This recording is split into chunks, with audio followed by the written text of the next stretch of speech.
Maaring tumulong ang taong bayan sa pag-aresto kay Senator Ronald De La Rosa. Ayon sa isang political analyst, bukod sa citizen's arrest, makakatulong kung may pabuya kapalit ng impormasyon sa kinaroroonan ni De La Rosa. Yan ang umarangkadang balita ni Naomi Tiburcio. Sanib-puwersa na ang law enforcement agency sa paghahanap sa fugitive from justice na si Senador Ronald De La Rosa. Unang pinalutang ng ilang eksperto na maaaring arestuhin ng ordinaryong mamamayan si De La Rosa sa bisa ng citizen's arrest. Pero isa sa maaari pa nilang gawin ay ang magbigay ng impormasyon sa nalalaman nila sa kinaroroonan ng senador kapalit ng pabuya o reward money. Magandang encouragement yon, no? Not necessarily citizen's arrest, Okay. pero information. Diyan, no? Vital information. Dahil yung iba nilalagyan naman nila na lesser crimes. Ito, crimes against humanity.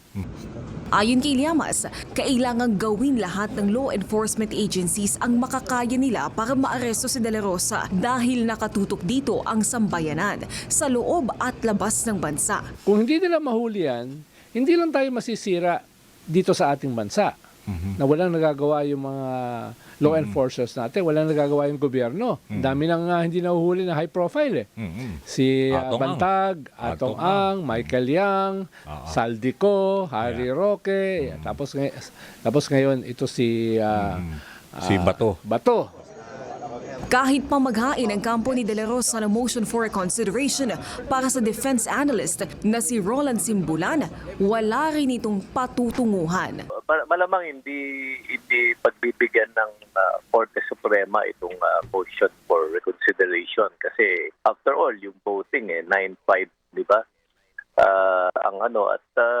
Lalo na I think itong mismong desisyon ng Korte Suprema ay talagang na-influence lalo na nung position ng Solicitor General, no?